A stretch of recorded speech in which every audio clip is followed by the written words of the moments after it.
अस्सलाम वालेकुम, क्या हाल है। आई होप कि आप लोग बिल्कुल ठीक ठाक होंगे और माशाल्लाह माशाल्लाह हम भी बिल्कुल ठीक ठाक हैं। आज मैंने सुबह से ही व्लॉग शुरू किया क्योंकि कभी कभी ऐसा होता है कि मेरा मूड बिल्कुल नहीं होता ना, तो फिर मैं चढ़ के आराम से सो जाती हूँ और फिर कहती हूँ कि बाकी के काम भाई सुबह देखेंगे। अच्छा, कल रात मेरी तबीयत थोड़ी सी डाउन डाउन सी थी, तो मैंने सारी चीज़ें ना बस इसी तरह से ना छोड़ दी और मैंने कहा मैं आराम से सो जाती हूँ। अब ये सारे बिस्तर वो हैं कि रात में ना मियाँ जी ने एयर कूलर तो क्या ले लिया है, वो उसको कभी यहाँ कभी वहाँ हम ट्रांसफ़र कर करके ना हम ये चेक कर रहे हैं कि शायद इसकी हवा हमें एसी की तरह लगने लग जाए।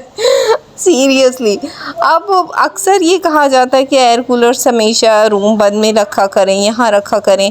अब वो कहीं भी सुनी हुई चीज़ों की वजह से ना ये सारे बिस्तर जो थे रात को मेरे थे एक जगह पे, वो मियाँ जी ने सारी चीज़ें ऊपर नीचे की और ये सारे नीचे फेंक दिए। अच्छा, रात इतनी मैं थक चुकी थी कि मैंने कहा चलो जी मैं तो अब इसे यहीं छोड़े, हम सुबह देखेंगे हमें क्या करना है। अच्छा, मैं बिल्कुल इसी टाइप की हूँ कि जब मुझे लगता है ना कि मैंने बहुत सारे काम करने तो मैं बड़ी खुशी खुशी करती हूँ, और जहाँ मेरा दिल बिल्कुल नहीं होता ना तो मैं कहती हूँ छड्डो जी सुबह देखेंगे क्या होता है या कल देखेंगे।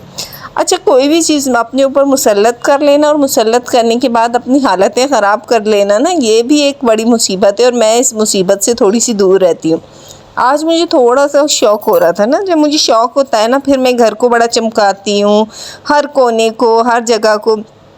तो कालीन अंदर थी, हमने अंदर जो है आजकल बिस्तर लगा दिए एक रूम में, और थोड़ा सा एयर कूलर को ना हमने थोड़ा उसकी डायरेक्शन चेंज की है, वो भी मैं आपसे शेयर करूँगी। तो कालीन उस रूम में थी तो मैंने कहा चले एक एरिया वो कर देती हूँ। अच्छा, ये मेरी कुछ सीनियर टूट गई थी और कुछ मेरे एलईडी के डब्बे थे जो इधर उधर थे, वो रूम खाली हुआ, एक ही रूम में सारे पड़े थे। तो थोड़ा जब उस रूम में हमने अपने बेड वगैरह लगाए तो हमारे लिए मुसीबत हुई कि जब पता चला कि इतना सारा सामान एक्स्ट्रा है।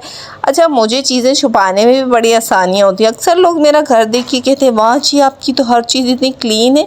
तो फिर वो जो एक टेक्निक्स होती है ना, मैं आपको बता रही हूँ कि फिर ये जो हमारे बेडों के नीचे होते हैं ना, हम इसमें बड़ी कोशिशें कर करके ना इनको ढूस ढास के पूरे भर देते हैं और किसी को पता ना चले कि हमारी जो है एक्स्ट्रा चीज़ें कहाँ हैं। अच्छा, मैं हमेशा मुझे बिखरी हुई चीज़ों से इरिटेशन होती है ना, तो फिर इस तरह से मैंने सारी इसमें कर दी। फिर आज मैंने कहा चलें जी अब हम थोड़ा सा रूम को भी चेंज करते हैं और थोड़ा सा अपने घर की चीज़ों पर थोड़ा सा हम ध्यान देते हैं। अच्छा, मैं आपसे बता रही थी कि हमेशा ना मैं थोड़ी इस टाइप की हूँ कि भाई जब करना है तो दिल खुश है, आप अपना घर है आप करें। जब आपकी तबीयत ठीक ना हो फिर आप अपने ऊपर इतनी चीज़ें रख लें कि नहीं हमने आज किसी भी तरह से ये सब कुछ करना है। नहीं जी, हमें करना है तो मूड पे करना है, नहीं करना तो फिर हम उस चीज़ों को डिले कर दें, क्योंकि आपकी अपनी चीज़ है, आपका अपना घर है। जब आपका दिल करे आप उस तरह से कर लें।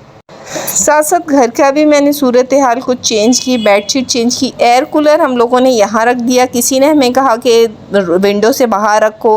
हाँ, थोड़ा फ़र्क तो पड़ा था पर उतना फ़र्क नहीं पड़ा था। और ये सारे बर्तन थे जो रात को बिल्कुल छोड़ दिए थे, उनकी भी सूरत हाल चेंज करनी थी।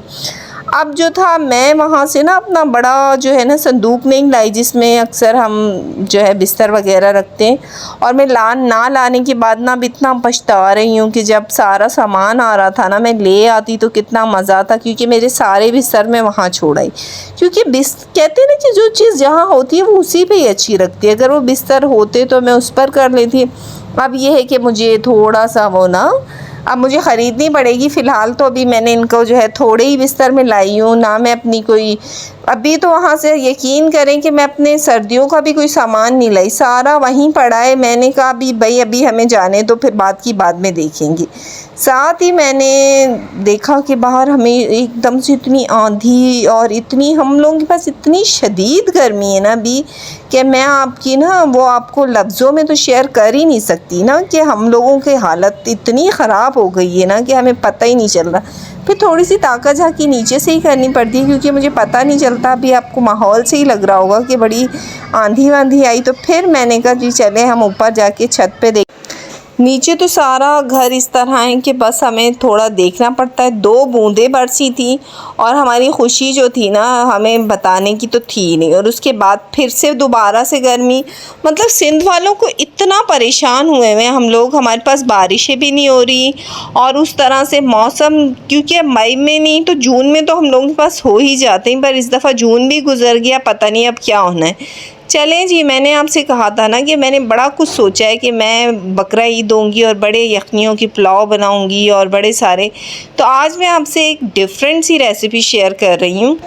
अच्छा, इस दफ़ा मुझे सारा गोश्त था मेरे पास बकरे का ही, क्योंकि हम लोगों का हिस्सा बकरों में ही था और आजकल तो ज़माना ऐसा है कि लोग अपने फ्रिज भर लेते हैं और देने दिलाने का तो सिस्टम रहा ही नहीं।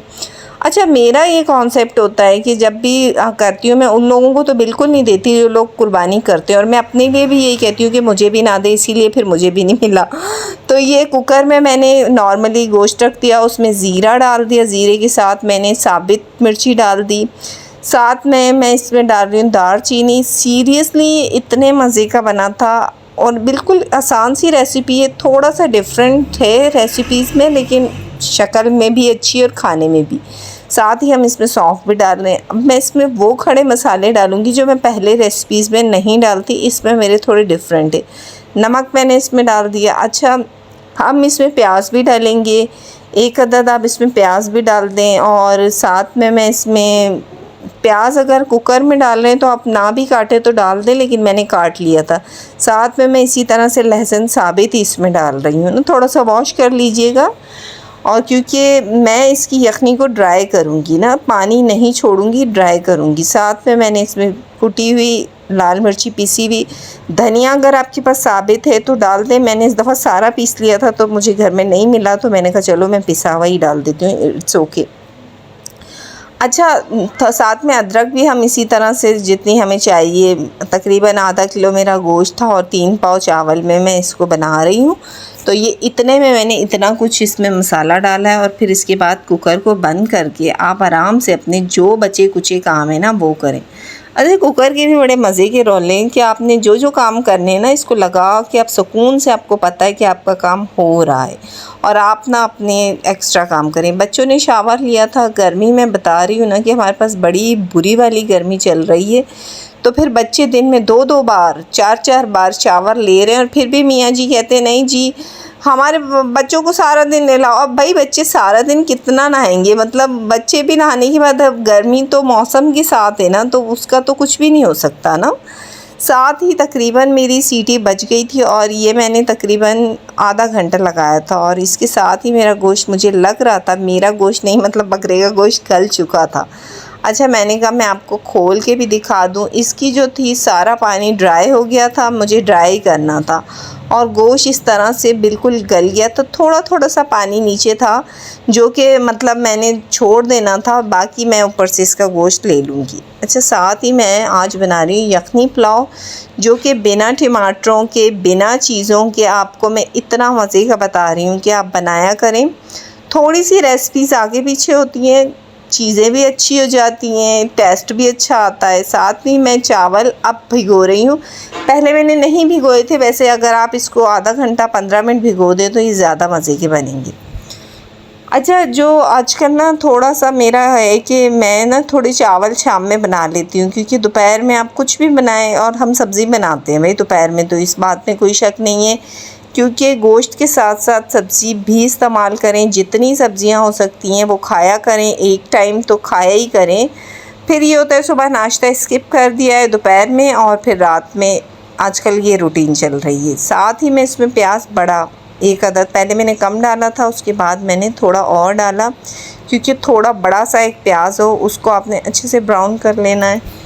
बिल्कुल इजी सी रेसिपी है, लेकिन खाने में आपको बिल्कुल ऐसे लगेगा जैसे आप देग की बिरयानी खा रहे हैं। साथ ही मैंने इसकी इस तरह से, इसमें जो मेरा ड्राई था उसका नीचे की जो सौंफ वगैरह कुछ ऐसी चीज़ें थी वो मैंने रहने दी, और ऊपर से मैंने सारा गोश्त वगैरह ले लिया। हाँ, जो मैंने लहसुन इसमें डाला था वो इसी तरह था, मैंने लहसुन को निचोड़ के उसका सारा वो ले लिया। इमली का पानी 2 चम्मच जितनी मैंने इमली भिगो दी थी उसका पानी मैंने इसमें डाल दिया। इमली के पानी डालने के बाद अब हमारे मसाले हो जाते हैं, तो मैंने इसमें कुटी हुई मिर्ची, थोड़ा सा धनिया पाउडर, एक्स्ट्रा कोई मसाले नहीं जाएंगे, जो हमारे घर के हैं वही मसाले जाएंगे। ज़ीरा पाउडर चला गया साथ में। अब हम गार्लिक वगैरह का कोई इशू नहीं रखेंगे, बस यही 2-3 मसाले और काली मिर्ची का पाउडर और नमक, ये हमारे मसाले। इसमें मैं आपको इसकी शक्ल के साथ आपको फुल रिव्यू देने वाली हूँ। ये सीरियसली पहले मैंने कहा ट्राई करूँगी, फिर अपने व्यूअर्स से शेयर करूँगी, क्योंकि अभी तो सबके पास अच्छे अच्छे गोश्त हैं, तो आप ट्राई कीजिएगा, बहुत मज़े की लगेगी। और ख़ास तौर पे जो इसमें खड़ी खड़ी मिर्चियों के मसाले थे ना, वो बड़े अच्छे लग रहे थे। साथ ही मैंने इसके पानी में बस इसको बॉयल आने दिया। अच्छा, जब हम कुकर में गोश्त गला लेते हैं हमारे टाइम की बड़ी बचत होती है, ये बात हकीकत है। फिर हमसे कोई भी काम ना बड़ी जल्दी से हो जाता है। साथ ही मैंने इसमें चावल डाल दिए। चावल डालने के बाद इसको अच्छे से हमने बिल्कुल, जब तक हमारा पानी बिल्कुल ड्राई हो जाए, बिल्कुल हल्का फुल्का सा रह जाए, फिर हमने इसको दम लगाना है। साथ ही मैंने एक अदद प्याज गोल गोल काट लिया था, टमाटर भी 1 अदद, उसके भी मैंने ना उसको रिंग्स की तरह कटिंग कर ली थी। लास्ट में मैंने वो इसके ऊपर लगाना है। और साथ ही हम थोड़ा थोड़ा इसमें ना फूड कलर डालेंगे। हाँ, मैं थोड़ा सा भूल गई कि मैंने इसके ऊपर लगाना था कोयले का दम। कोयला भी नहीं था फ़िलहाल तो, लेकिन मैं आपसे कह रही हूँ कि अगर आपके पास कोयला है तो लास्ट में ज़रूर इस पे दम लगाइएगा। आपको बिल्कुल ये ऐसे लगेगी कि आप देख की बिरयानी खा रहे हैं, और यकीन करें इसका फ्लेवर उस टमाटरों वाली बिरयानी से ज़्यादा मज़े का था। टमाटर मैंने एक छोटा सा टमाटर था, सिर्फ इसकी शक्ल को इन्हेंस करने के लिए करा था। और साथ ही ये मैंने फ़ाइनल इसकी लुक है, और ये देखिए माशाल्लाह माशाल्लाह, जैसे जैसे मैं इसको पलट रही थी, वो जो फूड कलर था ना, वो सारे चावलों में उसका जो है ना वो फ्लेवर और कलर जो था ना वो आ गया था। साथ ही आजकल बड़े भई आमों की भरमार है, तो हम लोगों को मीठा थोड़ा भूल गया है। अब हम लोग जो है ना किसी भी खाने के साथ ना आम को ज़्यादा तरजीह देते हैं। तो फिर आजकल तो भाई मैं कहती हूँ मीठा ना ही बनाए ना, तो फिर मैं साथ में बस आम जो होते हैं ना वो ज़रूर रखती हूँ। आम बहुत अच्छा फ्रूट है, मैं तो कहती हूँ इतना हेल्दी है। और अगर इसकी आप बहुत सारी रेसिपीज़ हैं, नेक्स्ट व्लॉग में इंशाल्लाह मैं आपसे आम की एक मज़े की रेसिपी शेयर करूँगी, जो कि मैं काफ़ी दिनों से सोच के बैठी थी, लेकिन अभी टाइम नहीं मिला। तो इंशाल्लाह नेक्स्ट व्लॉग में मैं आपसे आम की रेसिपी शेयर करने वाली हूँ कि आम से आप कैसी रेसिपीज़ बना सकते हैं। साथ ही ये माशाल्लाह से सब कुछ तैयार था। मैंने कहा चलें अब खाना भी सर्व करती हूँ। मेरे चैनल पे नए हैं, लाइक एंड सब्सक्राइब कर दीजिए। ये तो मेरा एक समझ लें एक मतलब लास्ट में तो मैंने कहना ही होता है ना, तो बस इसी तरह से कर दीजिए। अल्हम्दुलिल्लाह अल्हम्दुलिल्लाह आप लोग भी अपने दिनों को बहुत इंजॉय कर रहे होंगे। आई होप कि आप लोग कर रहे होंगे। गर्मी को उफ हाय हाय को छोड़ें, इसके अलावा भी बहुत कुछ है, बस उसे भी इंजॉय करें इंशाल्लाह। फिर मिलते हैं नेक्स्ट व्लॉग में। अल्लाह हाफिज़।